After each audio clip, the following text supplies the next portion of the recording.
A hearty good afternoon to everyone, and welcome to a session of the role of oocyte quality in infertility management. We're glad to have Dr. Nikita Patel and Ms. Sophia Maske among us to help understand the topic. Now, the development of an embryo during the IVF process depends on the quality of the oocyte, which reflects the innate development potential. So, the doctor and our guest today are here today to help us understand this process, to help us understand the role of the quality of an oocyte. So, doctor, you have the stage. Thank you and good afternoon, everyone. We are glad to have you all from Apollo Fertility, Navi Mumbai. So, I'll be talking about the clinical side, like how we stimulate and how do we get what number of eggs in these patients. But Sophia is going to give you a description about what kind of stimulation I do and then the back end. So, they let us know about the quality. So, here we look at the patients, we stimulate, we give them the hormones, we retrieve the eggs, and after the eggs are retrieved, it goes to the embryologist. So they are the ones who look after the oocyte, how the eggs are seen. She will tell me how many, after the follicles are aspirate, how many eggs did I get. She will let me know whether the quality of the eggs which I have retrieved are good, whether they are mature, they're not mature. She's going to talk to you more about the egg quality. So let's talk about first, Sophia, in a PCOS patient. So when a patient comes to me with PCOS, her egg reserve is very high. So what do I do is I start them on injections, maybe on a low dose because we know they're going to blow up. So whenever I start stimulating a PCOS patient, I always explain the patients that you might get 20 eggs, but I don't know how many good quality embryos will be formed. And after I retrieve the eggs, the embryologist will go ahead and they will let them know how the quality of the eggs were, how the embryo have been formed, and what are the chances of pregnancy. So, Sophia, tell us more about PCOS patients and the egg quality. Okay. Hello, everybody.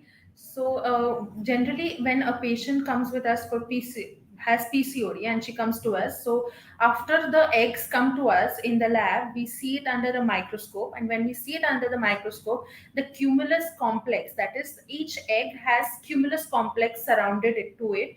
Sometimes the cumulus complex is not very good; it is very sticky, like a normal egg white and an egg yellow. So the egg white, how sticky it is, like that the oocytes are also very sticky. So we have to use some physical methods like pipettes or something to uh, remove all the cumulus complex from the oocytes.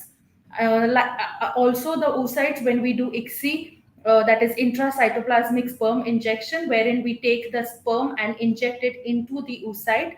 In that process also, if the oocyte quality is not good, the process of ICSI will be difficult, in which the sperm will not properly enter into the oocytes. Also, inside the oocytes, the color of the oocytes is a problem in the oocyte quality. So all these are the factors. So, what would you say? Would you want to go ahead with ICSI or an IVF in these patients? So, what would you want to do? Or 50-50? What would you like to do? 50-50 is a much better option. Like if at all there is no embryos formation in ICSI, so if we have a better option with IVF also. So what is she trying to say is sometimes we get a lot of eggs. Like I said, I get 10 or 20. If I get 20 M2s, she has an opportunity that she can do. She comes and she decides that the egg quality is weak. If she injects the sperms, like she said, when she's doing ICSI, it can hamper, or the fragile eggs can get just destroyed or fragmented. So in that case, she takes 10. If the sperm count is good, she will decide and she will take 10 eggs, perform an IVF, do an 10 eggs, take and do an ICSI. And what are the results you've seen if you've done half IVF and half ICSI in PCOS patients? What would you say? In PCOS patient where the oocyte quality is affected, so in that cases you will not get better embryos in case of IVF, but you will get better embryos in case of ICSI, because in ICSI we are physically entering the sperm inside the oocyte.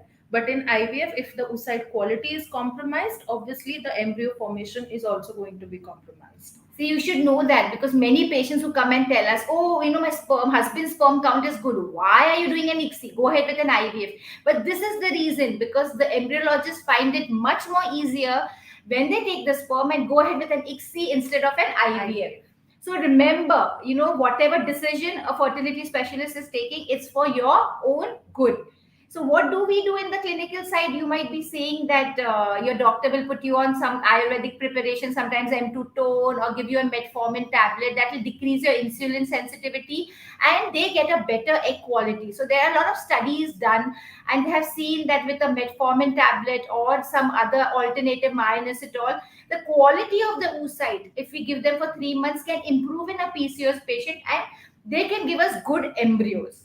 Now, some patients in PCOS, they have a history of abortions. Would you say it's the quality of the embryo?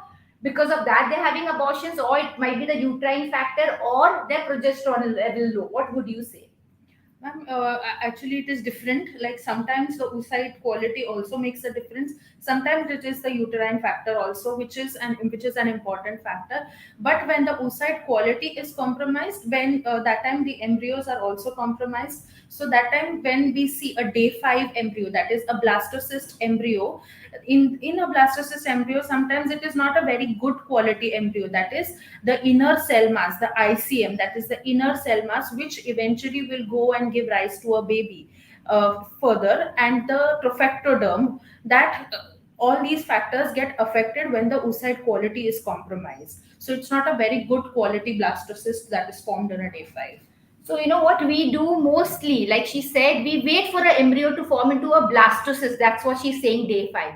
If that forms, at least she knows it might be not the embryo quality. It might be maybe our side, maybe progesterone, because in PCOS, they have a LPD, luteal phase defect, that is the progestation. So these people will give us an idea. No, the embryo was good. Maybe the abortion was not because of that. Maybe look behind, look at the uterus, or look at the progestation. So you have to work together. It always is a teamwork. A clinician and an embryologist, if they talk, if they have a good bond, we can discuss why I had a missed abortion in this patient. They will again go back in their notes. They look at the eggs, they look at the embryo, they look at the sperms, and they look how the transfer was done. Everything is detailed, written, and that is how we discuss again what to do next for this patient. But yes, like she said, Sophia said, progestation is a big effect in PCOS. If a good blastocyst is transferred, it may be not the embryo. Then we have to look into the uterus or look into the progestation. So now, Sophia, you think you want to talk about PCOS, or let's go to another case?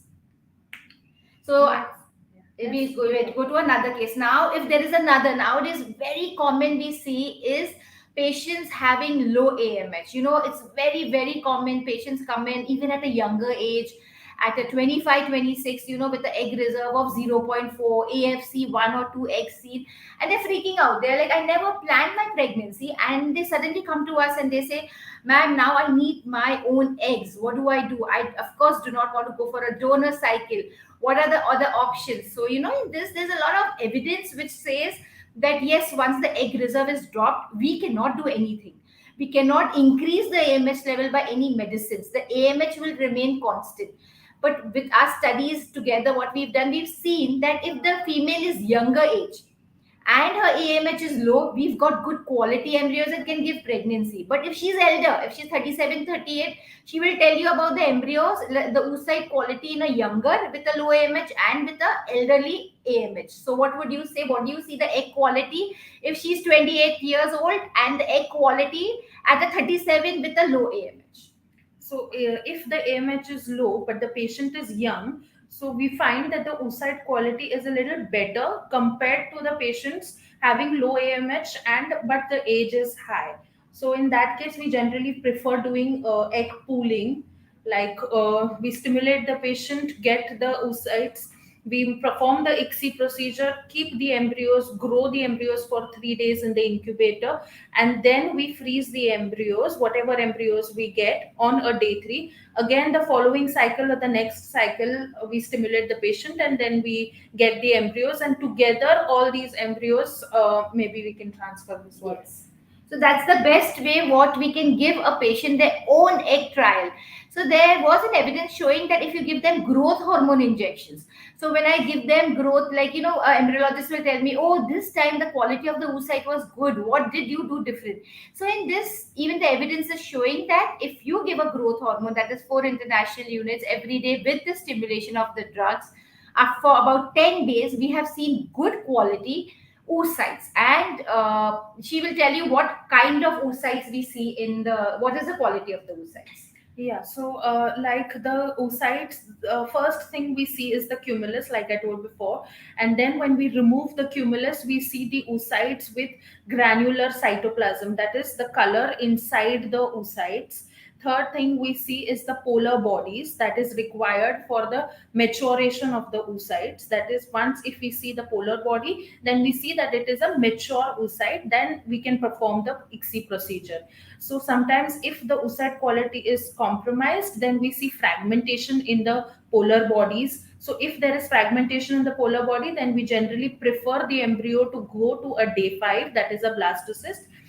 If the embryo is going to a day 5 blastocyst, then we recommend it for transfer. So that's the way, like she said, embryo pooling. If I get 2 eggs this month, I will again go ahead. She makes 1 or 2 embryos. Again, I refreeze, go for a second cycle.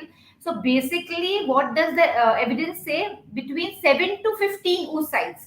If I give her 7 to 15 eggs, she can give us a pregnancy. So the minimum number is 7 oocytes to maximum 15 oocytes we get. We have a higher chances that that patient is going to take the baby home. So when there is low egg reserve, younger patient, you can keep trying.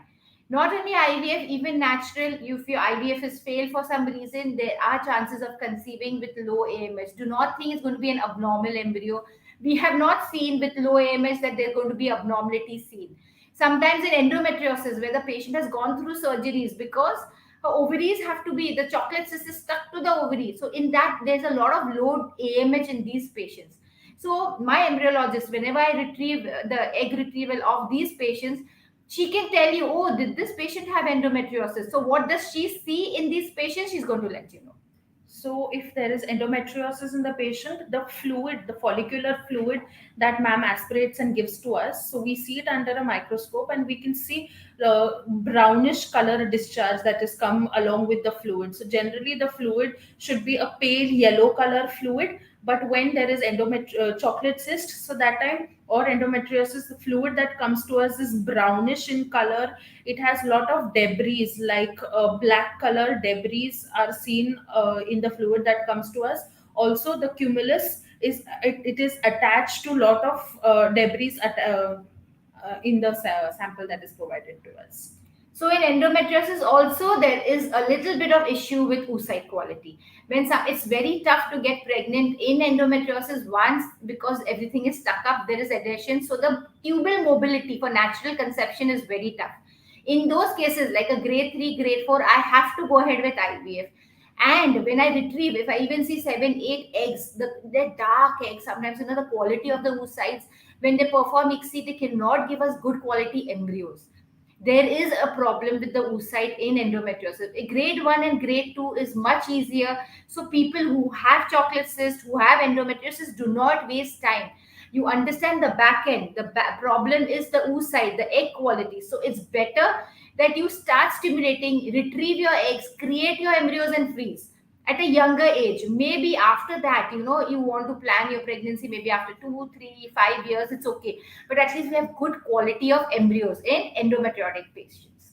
So sometimes we have a lot of fibroids, I myomectomy, patients with fibroids. And do you see any egg quality bad, or the egg quality is good in these patients? Does fibroid patients affect the egg quality? No.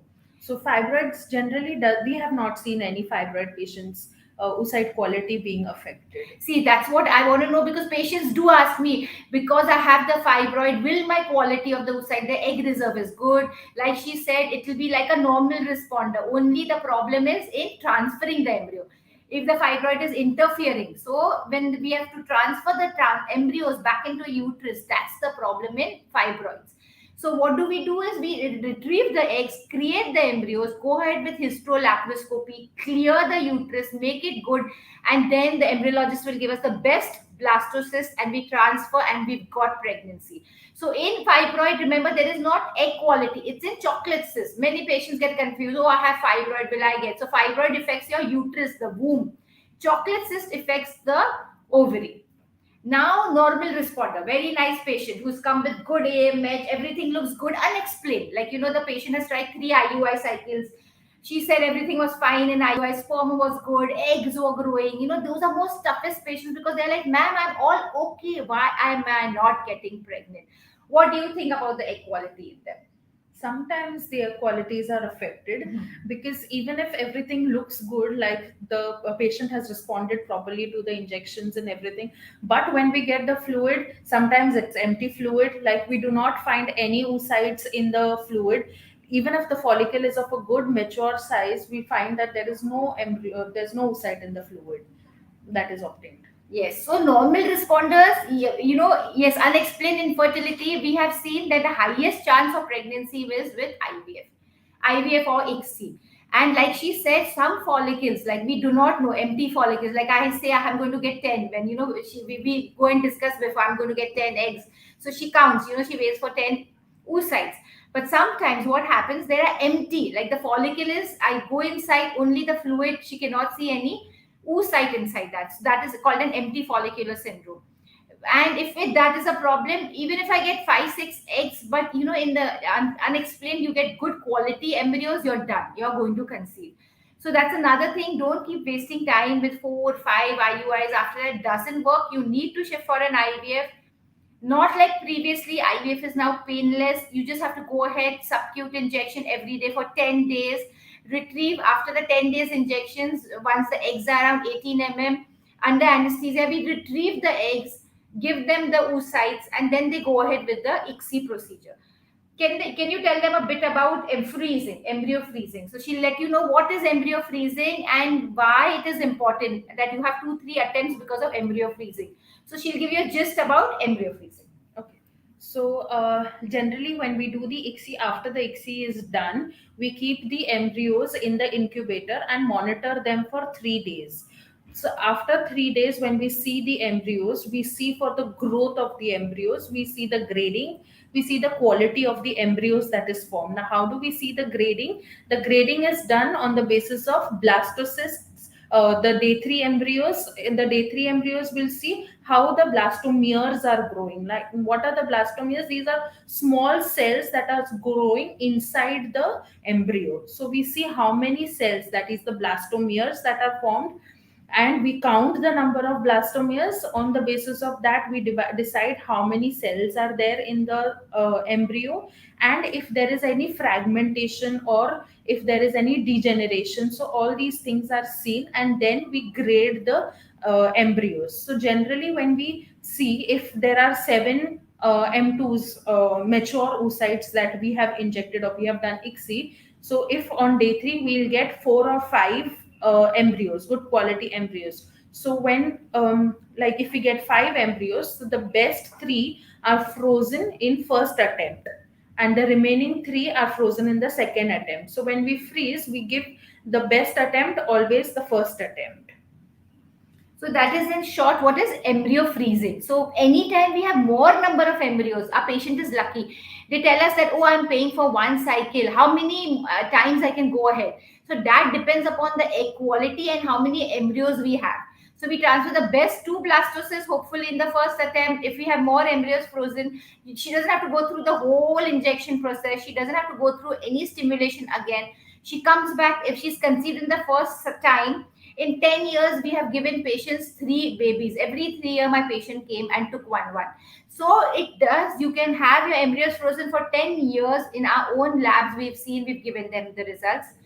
Now, that is very good if we have frozen embryos. Some people say, oh, I have transferred the embryo. I tell them, wait. For a second child, you don't have to discard them. Just keep it. You might use it. You don't have to pay again the whole process fees. And why do you have to go through the whole stimulation? So embryo freezing is a good thing. Now, what is oocyte cryopreservation? Now, this is the future. You hear a lot of people talking about egg freezing because people are so career oriented. Nobody has time. They feel I don't want to waste. I don't want a break in my career. I want to go ahead. Work somewhere. So I have young students who are going abroad. They come here. They freeze their eggs. I have a lot of onco patients because we are at Apollo where everything is there. A lot of oncology goes on work. So in Apollo Hospital, where before they start chemotherapy, they send the boys for freezing the sperm. So we have a lot of semen freezing going on. So that even after 2 years or 3 years, once they plan the pregnancy, we use those sperms, because after chemo there is zero sperm count, or the morphology is really bad, so we cannot use those sperms. So we try to use the other sperms and we get them the pregnancy. Oocyte freezing is wherein I stimulate them for 10 days. I give the oocytes to her. She will tell you about how the younger age, such good oocytes, and how she's given pregnancy. Even after patients coming after 3 years, I've frozen the eggs. After 3 years, I planned how to go ahead and transfer the embryos. These people, after 3 years, they thaw the embryos back and thaw the eggs back. They do the ICSI after that and create the embryos and transfer. So she'll tell you a gist about if I've frozen the eggs, how she goes about after that. Okay, so when we get ma'am stimulates the patient and we get the follicles, we get the follicular fluid, and then we see how many eggs we have got, and then we denude the eggs, that is the cumulus complex is removed, and then we check for the quality of the oocytes and we freeze the oocytes. And when the patient is ready for their transfer, that time we remove the oocytes, we thaw the oocyte, we remove them for liquid from the liquid nitrogen. Like in liquid nitrogen, we can freeze the oocytes, we can freeze the embryos, we can freeze the semen sample for n number of years. You can freeze them, you can preserve your fertility there. And then when you're ready for your transfer, you can remove the oocytes, and then we perform the ICSI procedure, and again we keep the embryos for 3 days, and the best quality embryos are transferred whenever you want at the right time. We can do that. So you heard oocyte cryopreservation is very important. If you ever diagnosed or anybody you know and they think they want to go ahead for the freezing of their eggs, they should come ahead with cancer. Or if you want to go ahead for your studies, you think I'm going to take another 5 years, 6 years, at least do your AMH report. We have an idea with your egg reserve, where do you stand. If your AMH is good, then we can wait. Otherwise, if your AMH is on the borderline, it's better to freeze your eggs and then go ahead. Okay, I would like you to tell, a lot of patients come to me saying that, ma'am, the embryologist was talking about what is the we found 4 M1s, 10 M2s, and 3 GBs. What does it mean? They always want to know what is M1, M2, and GBs. So she's going to tell you what does that main words tell you. Okay. So when we get 10 eggs, so out of those 10 eggs, we will physically see under a microscope, we will see how the eggs are, and then we will divide the eggs into mature eggs and non-mature eggs. The mature eggs are the M2s. That is, the mitosis, the meiosis process is completed. That is a mature oocyte, which eventually will give rise to a baby.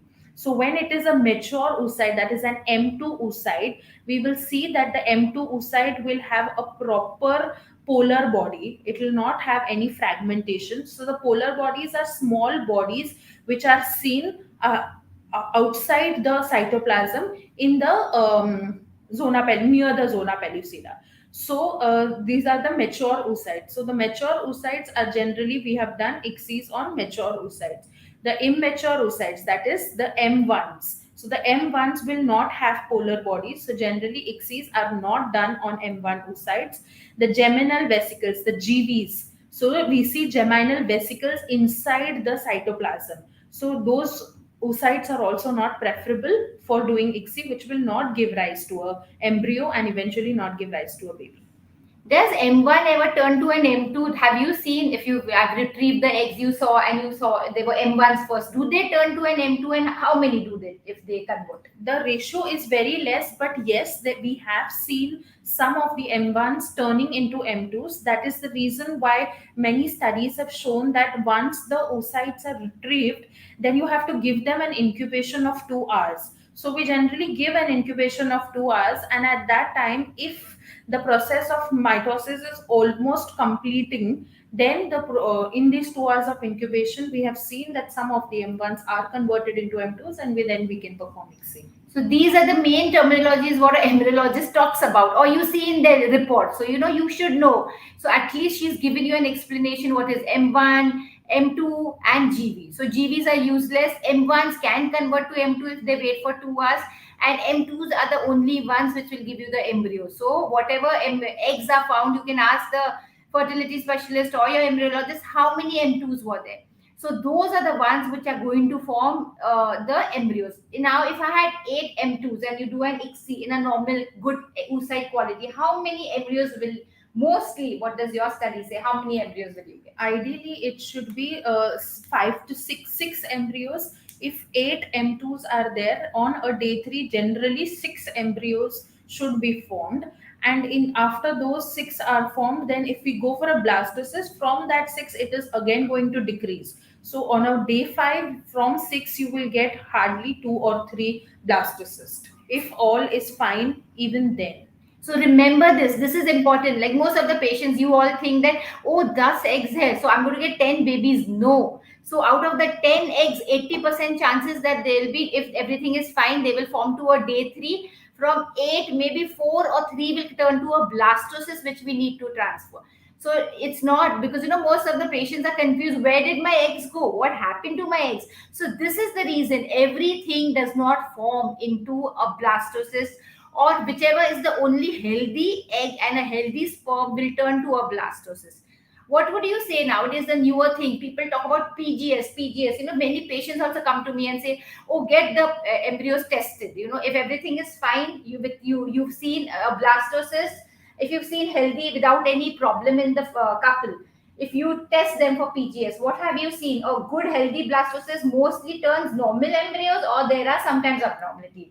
There are sometimes abnormalities. So even if the blastocyst is a perfect 5AA, we have seen that when we send it for PGS, there is abnormalities in the blastocyst, and then we do not recommend them for transfer. So what we see is under a microscope, but what PGS does is they do the pre-implantation genetic screening. So the screening of the embryo is done, the screening of the DNA is done, and then they find out whatever is the abnormality, and then they report to us. So remember, a good book pictures we have seen, like, I would say, this looks so beautiful, let's transfer. And she says, no, ma'am, this is an abnormal embryo. Other one which will not look like in book picture, look little fragmented, maybe they are healthy. So we would, ask you to do a pre-genetic test only if you're elder than 36 years.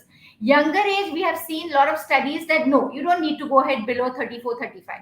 So, or only if you have recurrent implantation failures, wherein you've done 2, 3 IVF, not conceived, or the embryos have not turned to a blastocyst, we cannot do a PGS. So, you need all the embryos to go to a PGS. You need a blastocyst, then only she can send. There are two types of PGS which she'll talk about, which is non-invasive and invasive. Let them know which one and when they do it. So there are 2 types of PGS, that is a non-invasive and an invasive.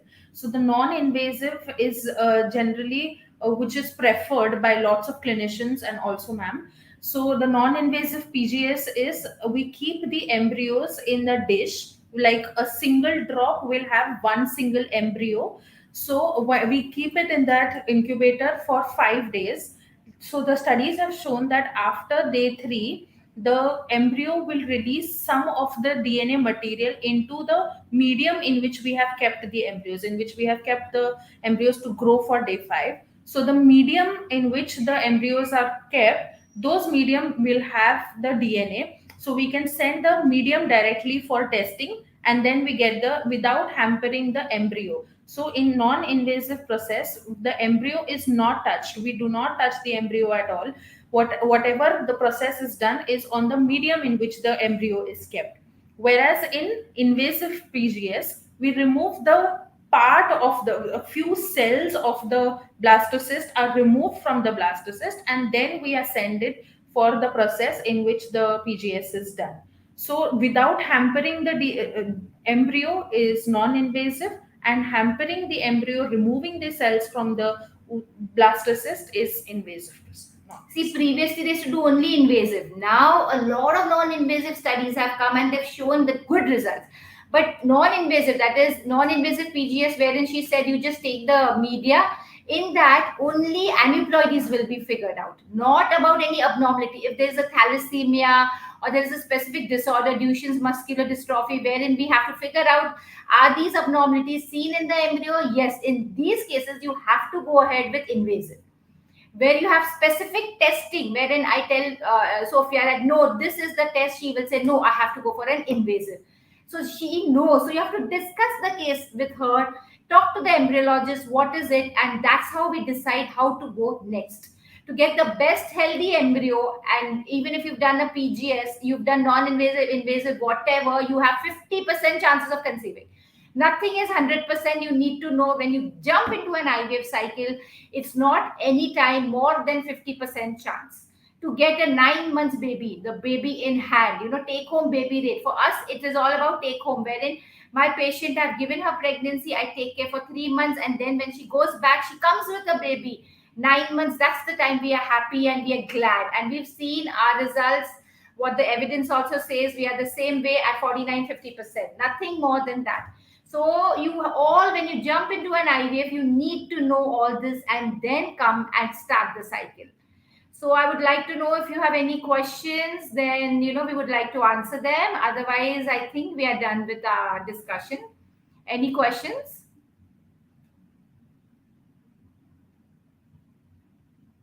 Okay, so no questions are seen. So I hope this was, and and hope you guys got your answers. And I thank you guys to listen to us. And Sophia, Thank you so much. thank you.